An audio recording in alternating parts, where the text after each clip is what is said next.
session, we're going to talk about domain name acquisition strategies. If you're in marketing, sales, running your own business, or studying internet marketing, this is a really important topic.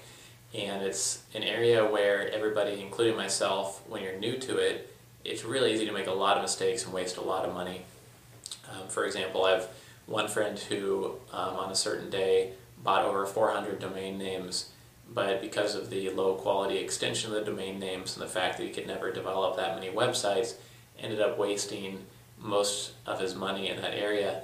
And then in our own business, many times I've seen opportunities to buy domain names which have great long-term real estate value, but really have, not a lot of practical application for the businesses that we're in. And that's okay if you take that strategy on purpose as kind of acquiring domain names as real estate type acquisitions, but you just have to make sure it's in line with your core business strategy and it takes advantage of your core expertise most of the time if you really want to make business or make money and stay in business. So I've got 7 tips today for acquiring domain names and buying high quality domain names. If you follow these tips, you should be able to increase the value of your domain portfolio, and it can help you avoid some common mistakes often made in this area. So the first piece of advice is to not buy any domain names that have hyphens within the name. If you're selling gift baskets, don't buy gourmet hyphen gift hyphen baskets. It just looks spammy, it doesn't feel as high quality, it's harder to remember, it doesn't look as professional on a business card, it doesn't look as good within the logo. So try to get domain names that use no hyphens. Personally, I don't buy any domain names that have a hyphen in it, no matter what the domain name is.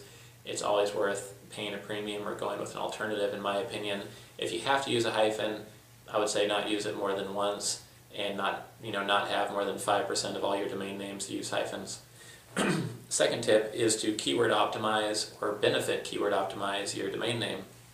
For example, if you're selling online piano lessons, you could get the domain name onlinepianolessons.com, or you could get the domain name something that's even more benefit or descriptive oriented, like liveonlinepianolessons.com. In this case, I would recommend onlinepianolessons.com because it's shorter, easier to remember, less words. It's typically better for marketing purposes, but it is good to optimize it for the exact market you're targeting, because, for example, if you got pianolessons.com, it might be a big waste of money and a waste of your time. You might get a ton of emails from people looking for advice on how to find a piano teacher in Texas or New York, when really you're trying to provide an online piano lesson service, but the truth is maybe only 1% of the market actually wants online piano lessons, but you want to reach that 1%, and it could be a very profitable business if you could effectively do so. So choose your domain name very carefully. Oftentimes, as I mentioned a few minutes ago, short is better. The shorter the domain name, while still meeting this criteria, the better.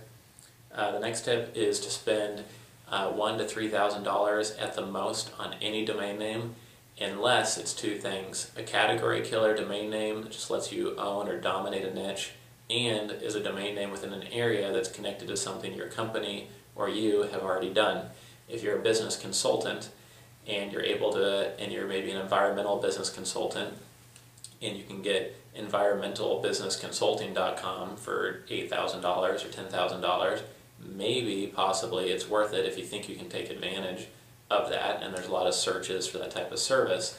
But I would look into alternatives, because most of the time you can get a great domain name for far less than $1,000, and many times the domain names are still available when you get down to 2-3 word kind of keyword optimized domain names. Many times they are still available.